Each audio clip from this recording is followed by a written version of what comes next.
और एक और बड़ी दिलचस्प खबर आ रही है। दिल्ली में कल प्रधानमंत्री से मिलने वाले हैं मुख्यमंत्री नीतीश कुमार। बिहार के पीएम के से मुलाकात के लिए वो दिल्ली आ रहे हैं और एनडीए में शामिल होने के बाद जाहिर तौर पर ये पहली मुलाकात उनकी होगी। मंत्रिमंडल विस्तार से पहले ये मीटिंग हो रही है। 12 फरवरी को बिहार में शुरू होगा बजट सत्र और मंत्रिमंडल विस्तार को लेकर एक ऊहापोह की स्थिति भी बनी हुई है। तो क्या इस सबके मद्देनजर, बहरहाल आपको बता दें, बड़ी खबर इस वक्त की, प्रधानमंत्री नरेंद्र मोदी से कल मिलेंगे बिहार के मुख्यमंत्री नीतीश कुमार।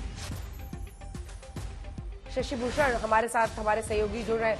शशि, मतलब औपचारिक इसे मीटिंग माने एनडीए में शामिल होने के बाद, या वाकई मामला मंत्रिमंडल वाला भी थोड़ा उलझा हुआ है? सब कुछ बात होगी।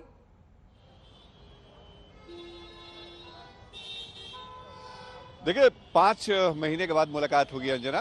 9 सितंबर पिछले साल 9 सितंबर को प्रधानमंत्री नरेंद्र मोदी से मुलाकात हुई थी नीतीश कुमार को की, और तब G20 को लेकर के डिनर का आयोजन किया गया था। मुलाकात का संदर्भ दूसरा था, लेकिन अब जो मुलाकात होने जा रही है ये लोकसभा चुनाव के नजरिए से और बिहार में नीतीश कुमार की जो वापसी हुई है बीजेपी के साथ, उसके बाद बेहद खास है। शिष्टाचार औपचारिक मुलाकात ही कही जा सकती है, क्योंकि प्रधानमंत्री नरेंद्र मोदी के साथ जब मुलाकात होगी तो ऐसा नहीं है कि लोकसभा चुनाव को लेकर चर्चा नहीं होगी, वो भी चर्चा होगी, लेकिन वो एजेंडे में शामिल नहीं है। तो इसको शिष्टाचार मुलाकात बताया जा रहा है। विशेष विमान से नीतीश कुमार कल 10 बजे के बाद रवाना होंगे और कल उनका प्रधानमंत्री से मिलना है। और ये भी जानकारी आ रही है कि बीजेपी के राष्ट्रीय अध्यक्ष जेपी नड्डा और अमित शाह से भी उनकी मुलाकात हो सकती है। हालांकि इसकी टाइमिंग को लेकर भी बहुत स्पष्ट नहीं है, लेकिन एक दिन के दौरे पर रहेंगे नीतीश कुमार और 8 फरवरी को वो वापस लौट जाएंगे। बिहार में जो शक्ति परीक्षण है नई सरकार का, वो 12 फरवरी को फ्लोर टेस्ट होना है बिहार विधानसभा के अंदर, और ये माना जा रहा है कि उसके बाद ही कैबिनेट विस्तार होगा बिहार में और कैबिनेट विस्तार को लेकर के भी चर्चा हो सकती है बीजेपी के केंद्रीय नेतृत्व से, ये भी माना जा रहा है। लेकिन नीतीश कुमार की मुलाकात बेहद खास होने वाली है। खास तौर पे नीतीश जब पिछले मौकों पे जाते थे तो वो इंडिया गठबंधन के नेता के तौर पे जाते थे और उनकी मुलाकात विपक्षी धड़ों के नेताओं से होती थी, लेकिन अब प्रधानमंत्री के साथ जब उनकी मुलाकात होगी तो क्या तस्वीरें सामने आएंगी, देखना होगा। अंजना, बिल्कुल, धन्यवाद आपका इस पूरी जानकारी के लिए। तो मुख्यमंत्री नीतीश कुमार पहुंच रहे हैं। एनडीए में शामिल होने के बाद पीएम के साथ उनकी ये पहली बैठक होगी। इससे पहले भी आते रहे हैं, G20 में भी आए थे, लेकिन इस बैठक को खास माना जा रहा है। बहरहाल बात हो रही थी प्रधानमंत्री नरेंद्र मोदी के बीते दिन धन्यवाद प्रस्ताव पर उनके संबोधन की। पीएम ने कहा है 400 पार एनडीए के लिए, 370 बीजेपी के लिए। सवाल यही है, प्रधानमंत्री नरेंद्र मोदी ने जो कहा वो कैसे होगा? हमने भी कई चुनावी एक्सपर्ट्स से बात की है। चुनावी विश्लेषक अमिताभ तिवारी मानते हैं कि 400 सीटों के पार सीटों का मतलब है करीब 50% वोट शेयर तक पहुंचना। ये लक्ष्य किसी पार्टी के लिए मिशन इम्पॉसिबल से कम नहीं है, क्योंकि अब तक सिर्फ कांग्रेस 414 के आंकड़े तक पहुंचने वाली एकमात्र पार्टी है, लेकिन वो भी तब जब इंदिरा गांधी की हत्या के बाद एक सहानुभूति की लहर के रथ पर सवार होकर कांग्रेस को यह ऐतिहासिक जीत मिली। उस वक्त कांग्रेस का वोट शेयर 48.1% था। इसे कांग्रेस दोबारा कभी दोहरा नहीं पाई। वहीं मोदी की अगुवाई में एनडीए के वोट शेयर को देखें तो 2019 में एनडीए को 37.36% वोट मिला था।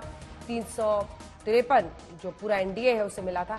यानी सीट और वोट शेयर दोनों लिहाज से एनडीए को मोदी की अगुवाई से पहले से बेहतर प्रदर्शन करना ही होगा, तभी ऐसी ऐतिहासिक जीत और विराट जीत के लक्ष्य तक पहुंचा जा सकता है। लेकिन प्रधानमंत्री नरेंद्र मोदी के टारगेट 370 को कांग्रेस किस चश्मे से देख रही है, रिपोर्ट देखिए।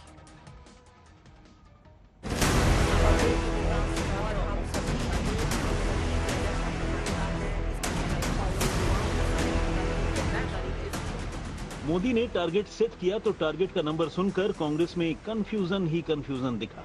370 सीटों के लक्ष्य पर कांग्रेस की तरफ से रनिंग कमेंट्री शुरू हो गई। अलग अलग नेताओं ने मोदी के टारगेट की अलग अलग व्याख्या की। यानी कांग्रेस में भी मोदी के प्लान 370 पर एक क्लियर लाइन नहीं है।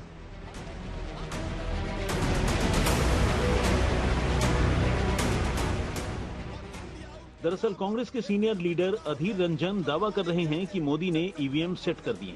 बिना ईवीएम सेटिंग के 370 सीटों की भविष्यवाणी करना असंभव है। वहीं कांग्रेस के ही प्रवक्ता पवन खेड़ा ने दावा किया कि मोदी का प्लान 370 मुंगेरी लाल के सपने जैसा है। 370 तो छोड़िए, अब की बार मोदी का डिब्बा गोल होने वाला है, क्योंकि काठ की हांडी बार बार नहीं चढ़ती। वहीं शशि थरूर की माने तो राम मंदिर की प्राण प्रतिष्ठा के बाद मोदी अब ज्योतिषी भी बन गए। चुनाव होने की पहले मोदी जी को कैसे पता लगता है कि 370 आ जाएगी? तो दिखाते हैं कि 370 धरा हटाई, इसका मतलब 370 उनको तोहफा मिलेगी। लेकिन इस तरीके की दावे के साथ कोई बात अगर कहे, इसके मतलब अंदर में कुछ छुपे हुए राज है, जो राज ईवीएम में भी छुपाए गए हैं। ना देखने का हक है उनका, देखें। 2 महीने में सपना टूटेगा, फिर हम मिलेंगे इनसे। ये सुबह से शाम तक जो व्यक्ति अपनी रिपोर्ट कार्ड नहीं दे सकता और हमारी निंदा करता है, जनता भी समझती है काठ की हांडी कितनी बार चढ़ेगी। हाँ, तो वही एक ही नई चीज थी कि वो 370, 400, मेरे ख्याल में अगर वो ज्योतिष नहीं है, मेरे ख्याल में वो पुरोहित नहीं है और वो जाके प्राण प्रतिष्ठा किया, ज्योतिष नहीं है, प्रेडिक्शन भी देने लगे, मेरे ख्याल में ये तो नहीं होने वाला है। लेकिन अंत में तो जनता ही तय करेंगे। अब मेरे ख्याल में जनता उनको इस किस्म के रिजल्ट नहीं देने वाले हैं।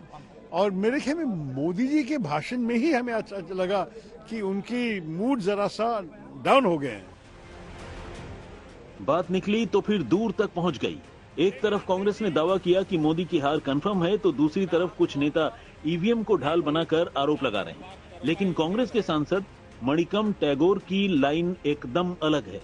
सांसद मणिकम बोले कि अगर मोदी को 370 सीटों पर जीत का फुल कॉन्फिडेंस है तो वादा करें कि 370 सीटें नहीं आई तो शपथ नहीं लें।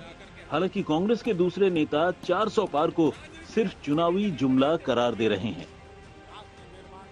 If they are not reaching 370, you will not take oath. Can he promise that? If that number goes below the number which he has announced, he will not take oath. Whether Prime Minister is saying that, these kind of election speeches he can make in Parliament, but people of India are had decided that people of India have the right. In 2004 also, India shining was like this only, and the people of India knows that These kind of arrogance will be defeated. देखिए, वो तो अपना अपना हरियाणा में इन्होंने slogan दिया था 75 पार का, हवा निकल गई, 40 पे आ गए, तो आधे पे आ गए। हरियाणा में बैसाखी की जरूरत पड़ी, गठबंधन सरकार बनानी पड़ी बाद में, तो स्लोगन तो दे सकते हैं लेकिन फैसला लोगों के हाथ में। क्या प्रतिक्रिया है? चुनाव सामने, चुनाव में मोदी जी की पार्टी हार रही है, तो ईडी, सीबीआई, इनकम टैक्स जो उनके फ्रंटल ऑर्गेनाइजेशन के तहत काम कर रहे हैं, उनको उन्होंने काम पे लगा दिया। पर न कांग्रेस डरने वाली है, न कांग्रेस झुकने वाली है, और न कांग्रेस इन सबसे घबराएगी। हम मुकाबला करेंगे और आने वाली पार्लियामेंट में जनता के सामने ले जाएंगे और परास्त करेंगे भाजपा के इस अहंकार को। बड़ी बात यह है कि कांग्रेस पार्टी के सांसद कार्तिक चिदंबरम और पूर्व वित्त मंत्री चिदंबरम के बेटे से जब मोदी के भाषण पर सवाल पूछा गया तो उनका जवाब चौंकाने वाला था। It's natural. This is a great stage for the Prime Minister to make a political speech, and he made a good way, and he made a political speech. Kartik Chidambaram दूसरे नेताओं की तरह मोदी पर हमलावर नहीं, लेकिन विपक्ष के दूसरे नेता मोदी के मिशन 370 को अहंकार बता रहे हैं। अगर एग्जैक्ट 370 बोल रहे हैं और एनडीए 400, इसका मतलब रिगिंग का कंप्लीट हो गया काम। इतना ईवीएम सेट हो गया, मतलब देश के आप प्रधानमंत्री हैं, अब कहिए ना कि हम भारी मोहम्मद से आएंगे। एग्जैक्ट नंबर 370 जब आप कहते हैं ना तो शक होता है। मैं देखता हूं कि ये एरोगेंस और गर्व का प्रकाश है। ये लोकतंत्र को पहले से पकड़ लेते कि जीत जाएगी, ऐसा होता नहीं है। अब सवाल यह है कि यह संभव कैसे होगा। कुछ चुनावी विश्लेषक मानते हैं कि बीजेपी का लक्ष्य 370 असंभव नहीं। ऐसा क्यों? आंकड़ों से समझिए। 2019 में बीजेपी ने 303 सीटें जीती थी, लेकिन 72 सीटों पर नंबर 2 पर थी। अगर बीजेपी 2019 में जीती हुई सीटों को बचा ले और ऐसी 72 सीटों पर जीत हासिल करे जहां वो नंबर 2 पर थी, तो ऐसा मुमकिन है। ऐसी एक सीट असम में है, छत्तीसगढ़ में 2 है, गोवा में 1 है, झारखंड में 2 है, कर्नाटक में 2 है, मणिपुर में 1 है, केरल में 1 है, महाराष्ट्र में 2 है, मध्य प्रदेश में 1 है, ओडिशा में 11 हैं, पंजाब में 1 है, तमिलनाडु में 5 हैं, तेलंगाना में 2 हैं, यूपी में 16 हैं, बंगाल में 22 हैं, जबकि केंद्र शासित प्रदेश में ऐसी 2 सीटें हैं। मतलब यही है कि मोदी की अगुवाई में ऐसा असंभव नहीं।